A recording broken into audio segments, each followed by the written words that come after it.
ഭദ്രകാളി ക്ഷേത്രത്തിലാണ് പോകുന്നതെങ്കിൽ വടക്കോട്ടിരിക്കുന്ന ഭദ്രകാളി ക്ഷേത്രം കടുത്ത ശക്തിയാണ്. കൊടുങ്ങല്ലൂരമ്മ, അവിടെ നിന്നാണ് ഈ ഊർജമത്രയും ഇവിടുത്തെ ഭദ്രകാളി ദേവീ ക്ഷേത്രത്തിൽ കൊണ്ടുവരുന്നത്. അവിടെ നിന്നടുത്താണ് ആ ശക്തി പകർന്നു കൊണ്ടുവരുന്നത്. ആ കൊടുങ്ങല്ലൂരമ്മ വടക്കോട്ടിരിക്കുന്നു, ശാർക്കരയമ്മച്ചി വടക്കോട്ടിരിക്കുന്നു, പനയറ തൃപ്പൂർട്ടക്കാവ് ക്ഷേത്രത്തിൽ വടക്കോട്ടിരിക്കുന്നു, ആറ്റുകാലമ്മച്ചി വടക്കോട്ടിരിക്കുന്നു. ആറ്റുകാലമ്മയുടെ, ശാർക്കരയമ്മയുടെ, അതുപോലെ കൊടുങ്ങല്ലൂരമ്മച്ചിയുടെ മുമ്പിൽ ക്ഷേത്രത്തിൽ ചെല്ലുമ്പോൾ പാദവന്ദനം ചെയ്ത് അകത്ത് കയറുമ്പം വേറെ കൊച്ചു വർത്താനം പറയാനാണെങ്കിൽ പോവരുത്. ഞാൻ ജനാർദ്ദന സ്വാമിയുടെ മുമ്പ് തൊഴുതുകൊണ്ടിരിക്കണം, നീ എന്നെ വിളിക്കണേ, പിന്നെ ഞാൻ ഇറങ്ങുമ്പോഴത്തേക്ക് വിളിക്കണേ. ഓ ശരി. എന്തിനാ ഈ നാശത്തിനെ കൂടെ കയ്യിൽ നശിച്ചില്ലേ? അത്യാവശ്യത്തിന് ഇതിനെ ഉപയോഗിക്കാം, ഞാൻ ഉപയോഗിക്കുന്നുണ്ട്. ഇതിനെ കൊണ്ടു നടന്ന് നശിച്ചില്ലേ? മനസ്സും ശരീരവും ബുദ്ധിയും തലച്ചോറും എല്ലാം പോയില്ലേ? അതിനെ തിരിച്ചു കൊണ്ടുവരുന്നതാണ് ഇതുപോലുള്ള ഒത്തുചേരലിന്റെ ശക്തി എന്ന് പറയുന്നത്. ഭദ്രകാളി ക്ഷേത്രത്തിൽ പാദവന്ദനം ചെയ്താൽ ഓം ഹ്രീം ഭദ്രകാളിയേ നമ, ഓം ഹ്രീം ഭദ്രകാളിയേ നമ. ഓ പേനയും പേപ്പറും കൊണ്ടുവരണേന്ന് ഞാൻ നിന്റെ അടുത്ത് പറഞ്ഞിരുന്നാണ്, എല്ലാവരോടും പറയണമെന്ന് അല്ലേ? ഓം ഹ്രീം ഭദ്രകാളിയേ നമ, ഓം ഹ്രീം ഭദ്രകാളിയേ നമ, ഓം ഹ്രീം ഭദ്രകാളിയേ നമ. ഭദ്രകാളി എന്ന വാക്കിനർത്ഥം, കാളി എന്നത് മലയാളത്തിൽ മാത്രമാണ് ല എന്ന അക്ഷരമുള്ളത്. ബാക്കി എല്ലായിടത്തും ലായാണ്. ചെന്നൈയിലെ ലായാണ്. കാലി, കാലി എന്ന് പറഞ്ഞാൽ കാലത്തിനെ സംരക്ഷിക്കുന്നവൾ ആരോ അതാണ് ഭദ്രകാളി. ഭദ്രം സംരക്ഷണം, ഭദ്രകാളി, ഭദ്രകാലി കാലത്തിനെ മുഴുവൻ സംരക്ഷിക്കുന്നതാരോ അതാണ് ഭദ്രകാളി. ഇന്നലെ നമ്മൾ കിടന്നുറങ്ങിയപ്പോൾ സൂര്യനില്ലായിരുന്നു. കാലത്ത് നോക്കുമ്പോൾ സൂര്യൻ, ആകാശത്ത് നക്ഷത്രം, ചന്ദ്രൻ, ഒഴുകുന്ന വെള്ളം, സമുദ്രം, അതിലെ തിരമാലകൾ, കണ്ടമാനം പൂക്കൾ, വൃക്ഷങ്ങൾ, പുഴകൾ, ഇതൊക്കെ എവിടെന്നാ, എങ്ങനെയാ, ആരാണ് ഇതൊക്കെ ഉണ്ടാക്കി തരുന്നത്? ഭദ്രകാളി, ഭദ്രകാളി, ഭദ്രകാളി. കാലത്തിനെ മുഴുവൻ ഭദ്രമാക്കി മാറോടണച്ച് സൂക്ഷിക്കുന്നവൾ ആരോ ആ ജഗത് മാതാവിന്റെ, ആദിപരാശക്തിയുടെ, വിശ്വമാതാവിന്റെ പേരാണ് എന്ത്? ഭദ്രകാളി, ഭദ്രകാളി, ഭദ്രകാളി. ഓം ഓം ഹ്രീം ഭദ്രകാളിയേ നമ. മൂലമന്ത്രമെങ്കിലും പഠിച്ചേക്കുക. ഓം ഹ്രീം ഭദ്രകാളിയേ നമ. ഭദ്രകാളി ക്ഷേത്രത്തിൽ 4 പ്രദക്ഷിണം, ശിവൻ അർദ്ധചന്ദ്രാകൃതിയിൽ 3 പ്രദക്ഷിണം, ഭദ്രകാളി ക്ഷേത്രത്തിൽ 4 പ്രദക്ഷിണം. ഓം ഹ്രീം ഭദ്രകാളിയേ നമ. ഒപ്പം സ്തോത്രമന്ത്രം കൂടിയുണ്ട്. ഓം കാളി മഹാകാളി ഭദ്രകാളി നമസ്തുതേ കുലം ച കുലധർമ്മം ച മാം ച പാലയ പാലയ. ഓം കാളി മഹാകാളി ഭദ്രകാളി നമസ്തുതേ കുലം ച കുലധർമ്മം ച മാം ച പാലയ പാലയ. അർത്ഥമിതാണ്, മഹാകാളി എന്റെ കുലത്തിനെ, എന്നെ, എന്റെ വംശത്തിനെ മുഴുവൻ നീ മാറോട് ചേർത്ത് സംരക്ഷിച്ചു കൊള്ളണേ അമ്മേ. ഒരു തരത്തിലുള്ള വിഘ്നങ്ങളും, ഒരു തരത്തിലുള്ള ദുരാഗ്രഹങ്ങളും, ഒരു തരത്തിലുള്ള ഇരുട്ടും, ഒരു തരത്തിലുള്ള അന്ധകാരവും എന്റെ ജീവിതത്തിൽ വരല്ലേ എന്റെ പൊന്നമ്മച്ചി. ഇത് പറയാനാണ് ഭദ്രകാളി ക്ഷേത്രത്തിൽ പോണേ. ഓം ഹ്രീം ഭദ്രകാളിയേ നമ. ഒന്ന് മറന്നുപോരുത് കേട്ടോ മക്കളെ. ഓം ഹ്രീം ഭദ്രകാളിയേ നമ. 4 പ്രദക്ഷിണം കഴിഞ്ഞ്, അത് കഴിഞ്ഞ് 4 പ്രദക്ഷിണമുള്ള മറ്റൊരു ക്ഷേത്രമാണ് ഗുരുവായൂരപ്പൻ കുടികൊള്ളുന്ന ഗുരുവായൂര് ജനാർദ്ദന സ്വാമി ക്ഷേത്രം. ജനാർദ്ദന സ്വാമി ക്ഷേത്രത്തിൽ പലരോടും ഞാൻ ചോദിക്കുന്നതാണ്, ജനാർദ്ദന സ്വാമി ക്ഷേത്രത്തിൽ ചെല്ലുമ്പം അവിടെ ഉരുവിടുന്ന മൂലമന്ത്രം ഏതാ? അവിടെ ഉരുവിടുന്ന മൂലമന്ത്രം ഓം ശ്രീ ജനാർദ്ദനായ പരബ്രഹ്മണേ നമ.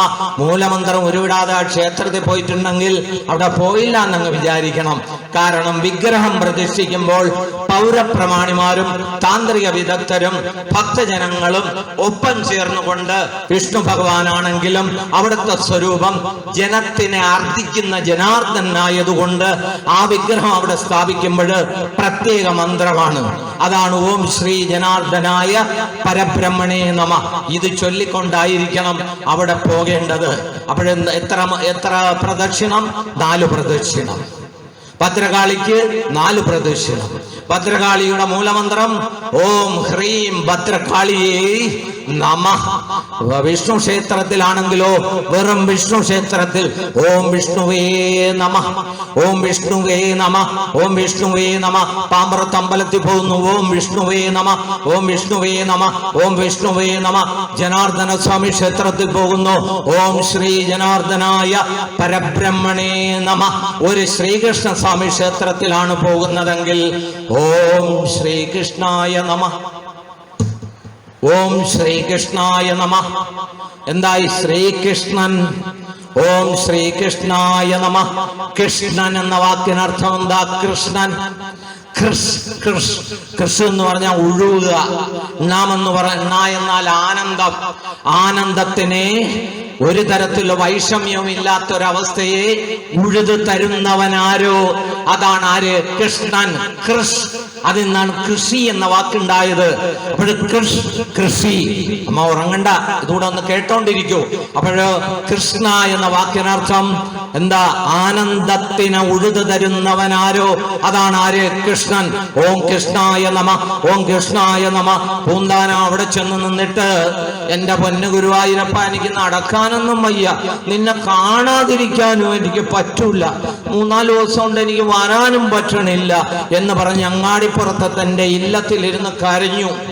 അവസാനം എഴീച്ച് നടക്കാൻ പറ്റാതെ. അതാണ് കൃഷ്ണ ഭഗവാനും ദേവിയൊക്കെ നമ്മൾ നല്ലവണ്ണം ഉപാസിച്ചാലുള്ള ഗുണം. ഇല്ലെങ്കിൽ തോന്നുമ്പോ പോവും. മനസ്സിലായില്ലേ? അങ്ങോട്ടൊന്ന് കേറി അതുവഴി പോയപ്പോ ജനാർദ്ദനെ കൂടെ കണ്ടേ. ഏത് ജനാർദ്ദനൻ? നമ്മൾ ആധാരം എഴുതുന്ന ജനാർദ്ദനൻ.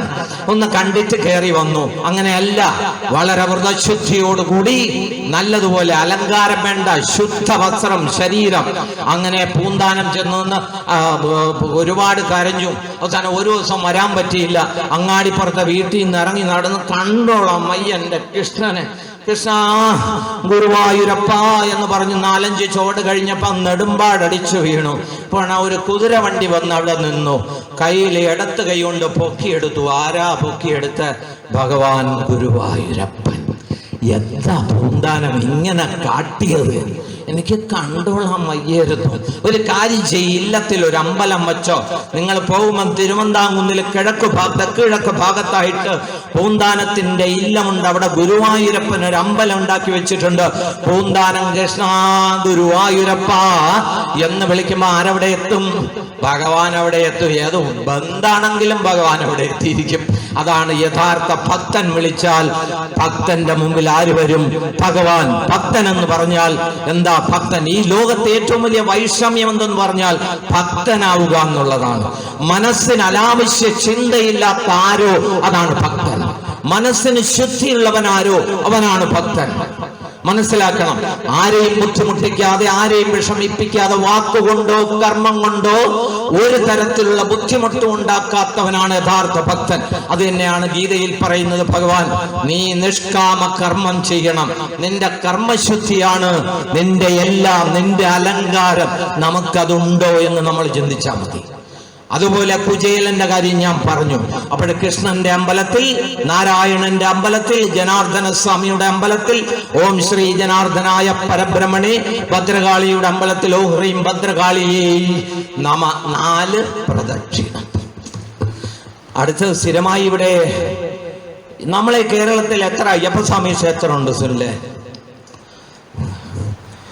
ഈ ചോദ്യങ്ങൾ ഇങ്ങനെ ആവർത്തിക്കുകയാണെങ്കിൽ ഇനി ഞാൻ വിളിക്കാൻ സമ്മതിക്കൂല. ഉറപ്പാണ്. അന്നപ്പോഴേ ചോദ്യം, പെഡിഗിരി ഒന്നും അല്ല ഞാൻ. എത്ര അയ്യപ്പസ്വാമി ക്ഷേത്രമുണ്ട് ഇവിടെ? ഒരുപാട് പ്രശ്നങ്ങളൊക്കെ നടത്തിയതല്ലേ ഇവിടെ. അയ്യപ്പസ്വാമി ക്ഷേത്രം ഒന്നേ ഉള്ളൂ, ശബരിമലയിൽ. ബാക്കിയെല്ലാം ശാസ്താക്ഷേത്രങ്ങളാണ്, ധർമ്മശാസ്താക്ഷേത്രങ്ങളാണ്. വ്യത്യസ്തത മനസ്സിലാക്കിക്കൊള്ളണം കേട്ടോ. അയ്യപ്പസ്വാമി ക്ഷേത്രം ഒന്നേ ഉള്ളൂ, ശബരിമല. അയ്യപ്പൻ എന്ന വാക്കിനർത്ഥം 5ന്റെയും അപ്പൻ, 5 പഞ്ചേന്ദ്രിയങ്ങൾ, അതിന്റെ നാഥനാണ് അയ്യപ്പൻ. അയ്യപ്പൻ അയ്യപ്പൻ എങ്ങനെയെന്ന് പറയാം. ബാക്കി നമ്മളെവിടെയൊക്കെ കാണുന്നത് ശാസ്താക്ഷേത്രമാണ്.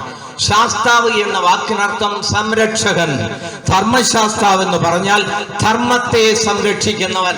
ബോർഡിൽ എന്താണെന്ന് നോക്കിയ സനാതന ധർമ്മം ആ സനാതന പ്രപഞ്ചത്തിന്റെ മുഴുവൻ നിലനിൽക്കുന്ന ധർമ്മത്തിന്റെ ചൈതന്യത്തെ കുറിച്ച് പഠിപ്പിക്കുന്ന കേന്ദ്രം സത്സംഗം ഒത്തുചേരലാണ് ഇവിടെ നമ്മൾ നടത്തിയിരിക്കുന്നത്. അതുകൊണ്ട് ധർമ്മം എന്ന് പറയുന്ന ധർമ്മശാസ്താവ്, ശാസ്താവ് സംരക്ഷകൻ, ധർമ്മത്തെ സംരക്ഷിക്കുന്നവൻ, ഒരാളിനും ബുദ്ധിമുട്ടില്ലാതെ ശുദ്ധിയോടെ ചെയ്യുന്ന കർമ്മമാണ് ധർമ്മം. മറക്കല്ലേ, ശുദ്ധിയോടെ ചെയ്യുന്ന കർമ്മമാണ് ധർമ്മം.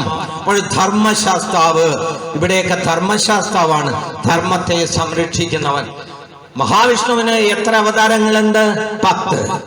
മത്സ്യം, കൂർമ്മം, വരാഹം, നരസിംഹം, വാമനൻ, രാമോ രാമ, രാമച്ച, കൃഷ്ണ, കൽകി, ജനാർദ്ദന എന്ന് പറയും. അല്ല, ആദ്യത്തെ മത്സ്യാവതാരം, എന്തിനാ മത്സ്യാവതാരം എടുത്തത്? മത്സ്യാവതാരം എന്തിനായിരുന്നു? ഒരു തമാശ. വിഷ്ണുവിന് അങ്ങനെ ചില തമാശകളൊക്കെ തോന്നും. ആണോ? അല്ല. നമ്മുടെ നാട്ടിലെ ഈ പ്രപഞ്ചത്തിലെ സർവ ജ്ഞാനങ്ങളും അടങ്ങിയ വേദങ്ങളും ഉപനിഷത്തുകളും സൂത്രങ്ങളും സ്മൃതികളും എല്ലാം കൂടി അടുക്കി കെട്ടി ഓലയെല്ലാം കൂടി എടുത്തിട്ട് ഹയഗ്രീവൻ എന്ന് പറയുന്ന ഒരു അസുരൻ അങ്ങ് കടലിന്റെ അടിയിലേക്ക് മുങ്ങിക്കളഞ്ഞു. തിരികെ കിട്ടിയില്ലെങ്കിലോ നമ്മളെ നാട് ഇരുട്ട്. അതാണ് നോക്കേണ്ടത്. നമ്മളെ നാട് ഇരുട്ട്. നമുക്ക് പിന്നെ ജ്ഞാനമില്ല, പ്രകാശമില്ല, വെളിച്ചമില്ല, സൂര്യനില്ല, ചന്ദ്രനില്ല, നക്ഷത്രങ്ങളില്ല. എല്ലാരും കൂടെ പറഞ്ഞു കൊണ്ടുപോയല്ലോ നമ്മുടെ അറിവെല്ലാം. എങ്ങനെയാ തിരിച്ചു കൊണ്ടുവരുന്നത്? ഭഗവാൻ പറഞ്ഞു കുഴപ്പമില്ല. ശിവനും ബ്രഹ്മാവും ഒക്കെ കൂടെ പറഞ്ഞു അണ്ണം വിചാരിച്ചാലേ നടക്കൂ. അപ്പോഴങ്ങനെയാണ് മത്സ്യം കടലിന്റെ അടിയിൽ പോയി കടലിന്റെ അടിയിൽ ഒളിച്ചിരുന്ന ഹയഗ്രീവനോട് പറഞ്ഞു ഇടടാതത്രയും എല്ലാം എടുത്തു. വന്നിരിക്കുന്ന ആളിനാക്കറിയാം, ഹയഗ്രീവൻ അറിയാം, കൊടുത്തില്ലെങ്കിലോ തീർന്നു. അങ്ങനെ മത്സ്യം, കൂർമ്മം, പാലാഴി മഥനം ചെയ്തപ്പോഴ് മന്ദരപർവ്വം നിൽക്കാതെ താഴെ പോയപ്പോഴ് അതിനെ ഒന്ന് നിലനിർത്താൻ വേണ്ടി സമതുലിതമായി നമ്മുടെ ഭൂമി നിൽക്കാൻ ഒരു ജീവിക്കേ കഴിയൂ. അത് ആമയ്ക്കാണ്. അതിന്റെ കാല് ഫ്രണ്ടിലും ബാക്കിലും വെച്ചിരിക്കുന്നത്. അങ്ങനെയാണ്. അതിന്റെ അടിയിൽ മന്ദരപർവ്വത്തിനെ താങ്ങി നിർത്തി പാലാഴി മഥനം ചെയ്യുന്നതിന് സഹായിച്ചു കൊടുത്തു. രണ്ടാമത്തെ അടുത്ത മത്സ്യം, കൂർമ്മം, വരാഹം ഭൂമിയെ കടൽ താഴ്ത്തിക്കൊണ്ടുപോയപ്പോ കണ്ടില്ലേ, വരാഹൻ അവൻ ആ കൊമ്പിൽ നിർത്തി ഈ ഭൂമിയെ നിലനിർത്തു. മത്സ്യകൂർമ്മ, വരാഹം, നരസിംഹം ഞാൻ നേരത്തെ പറഞ്ഞു. അപ്പൊ ഇതാണ് നമ്മുടെ ഏറ്റവും പ്രധാനപ്പെട്ട, ഇവിടെ ധർമ്മത്തെ സംരക്ഷിക്കുക. അതാണ് നേരത്തെ ഞാൻ പറഞ്ഞത്. ധർമ്മശാസ്താവ് ആ ഭഗവാന് 10 അവതാരമുള്ളതുപോലെ ആരെങ്കിലുമൊക്കെ എഴുതിയെടുക്കാൻ സ്പീഡിന് എഴുതിയെങ്കിലേ പറ്റൂ, ഇല്ലെങ്കിൽ ഓർമ്മ നിൽക്കാൻ പോലും ഇല്ല. എന്താണെന്ന് അറിയാമോ? മഹാശാസ്ത്ര, ബാലശാസ്ത്ര, കാലശാസ്ത്ര, ആര്യശാസ്ത്ര, കല്യാണശാസ്ത്ര, കിരാതശാസ്ത്ര, സമ്മോഹനശാസ്ത്ര, അയ്യപ്പ. 8ാമത്തെ ശാസ്താവിന്റെ 8 ഭാവങ്ങൾ, 8 അവതാരങ്ങളുണ്ട്. ആ 8ാമത്തെ അവതാരമാണ് അയ്യപ്പൻ. ആ അയ്യപ്പനാണ് എവിടെ കുടികൊള്ളുന്നത്? ശബരിമലയെ കുടികൊള്ളുന്നത്. ശബരിമല എത്ര പ്രാവശ്യം പോയി സുനില്ലേ? 3 പ്രാവശ്യം. എത്ര പടിയുണ്ട് അവിടെ? 18 പടി അല്ലേ? 18 അല്ലേ? എന്താ മൂലമന്ത്രം? നമ്മളിനെ വിളിക്കൂല, അമ്മച്ചാന്ന് വിളിക്കൂലേ? മൂലമന്ത്രം ഏതാ? പോയില്ലേ? 18 പടിയും ചവിട്ടിക്കേറുമ്പോ മൂലമന്ത്രം ഉരുവിടാതെ, ഞാൻ നേരത്തെ പറഞ്ഞല്ലോ, അമ്പലത്തിൽ പോയിട്ട് കാര്യമില്ല. 41 ദിവസം വ്രതം എടുക്കണമെന്ന് പറഞ്ഞ ഒരു മണ്ഡലക്കാലം. എന്തിനാണ് ഈ 41ന്റെ കണക്കെന്നറിയോ? ഭൂമിക്ക് സൂര്യനെ ചുറ്റാൻ 365 ദിവസം, ചന്ദ്രന് സൂര്യനെ ചുറ്റാൻ 324 ദിവസം, ബാക്കി അവിടെ അവശേഷിക്കുന്നു 41 ദിവസം. ഈ 41 ദിവസം ഭൂമിയിൽ എനർജി ഉണ്ടാക്കി കൊടുക്കുന്നതിനാണ്, ചന്ദ്രനെ പ്രീതിപ്പെടുത്തുന്നതിനാണ്. 41 ദിവസം അമ്പലങ്ങളിലൊക്കെ പൂജ നടത്തി വിളക്ക് എത്തിച്ച് 41ാമത്തെ ദിവസം 41 വിളക്കാണടി. പുഴുക്കൊക്കെ കിട്ടും, ചേമ്പൊക്കെ കൊണ്ടുപോകണുണ്ട്, ഗോപാലെണ്ണ പോകണം നമുക്ക്. അതിനല്ല, 41 ദിവസം നമ്മുടെ ശരീരത്തിന്റെ ഉള്ളിൽ നാമം ജപിച്ച് ജപിച്ച് ജപിച്ച് ഏത് നാമവും ജപിക്കാം. ഹരേ കൃഷ്ണ ഹരേ കൃഷ്ണ കൃഷ്ണ കൃഷ്ണ ഹരേ ഹരേ, തിരിച്ചും ഹരേ രാമ രാമ രാമ ഹരേ ഹരേ. ഇത് 1008 പ്രാവശ്യം ഒരു ദിവസം ചൊല്ലിയാൽ ബ്രഹ്മവിഷ്ണു മഹേശ്വരന്മാരോടും ആദിപരാശക്തിയോടും അടുത്തടുത്ത് ചൊല്ലുമെന്നാണ്. ഹരേ രാമ രാമ രാമ ഹരേ ഹരേ ഹരേ കൃഷ്ണ കൃഷ്ണ കൃഷ്ണ ഹരേ ഹരേ ഹരേ രാമ രാമ രാമ ഹരേ. പിന്നെ നീ വിളിക്കണ്ട, ഞാൻ നാമം ചൊല്ലിക്കൊണ്ടിരിക്കുന്ന, പിന്നെ നിന്നെ വിളി ഹരേ രാമ. ആ ഏർപ്പാട് പറ്റൂല. അതിനെല്ലാം ഓഫ് ചെയ്ത് വച്ചിട്ട് വേണം ചൊല്ലാൻ. ഹരേ രാമ രാമ രാമ ഹരേ ഹരേ ഹരേ കൃഷ്ണ കൃഷ്ണ കൃഷ്ണ ഹരേ ഹരേ. ഈ നാമം കൃത്യമായിട്ട് ചൊല്ലിയാൽ ആദ്യം ബ്രഹ്മാവിനോട്, രണ്ടാമത് വിഷ്ണുവിനോട്, മൂന്നാമത് ശിവനിലേക്ക്, നാലാമത് ആദിപരാശക്തിയിലേക്ക് ലയിക്കും. ഇതിനാണ് ഈ നാമത്തിന്റെ അതെങ്കിലും ചൊല്ലാൻ പഠിപ്പിക്കണേ മക്കളെ, അതെങ്കിലും ചൊല്ലാൻ പഠിപ്പിക്കണേ. അതാണ് ഇവരൊക്കെ ചെയ്യുന്ന ഈ ത്യാഗത്തിന്റെ ഒരവസ്ഥയായിട്ട് ഞാൻ നിങ്ങളോട് പറയണ. അതെങ്കിലും നിങ്ങൾ ചൊല്ലണ്ട. ചില വീടുകളിലൊക്കെ ഉണ്ട്, എടാ പിള്ളേരെ നാമം ചൊല്ലുന്നടാ, ഞാൻ മാമനായി ഞാൻ കസേര ഇങ്ങനെ ചാരിക്കിടക്കും. ഭഗവാന്റെ മുമ്പില് 1-ാമത്തെ വയസ്സുകാരനും 90-ാമത്തെ വയസ്സുകാരനും പ്രായം ഒന്നാണ്. തിരിച്ചറിയണം. അവിടെ പ്രായമില്ല, ഭഗവാന്റെ മുമ്പിൽ പ്രായമില്ല. ശരിക്കും ഭക്തിയോടുകൂടി ഭഗവാനെ സമീപിക്കുന്നവൻ നിഷ്കളങ്കൻ, അവൻ ബാലൻ, അവൻ കുഞ്ഞ്. അതാണ് കുട്ടികളിലാണ് ഈശ്വരൻ ദർശിക്കുന്നതെന്ന് പറയുന്നത്.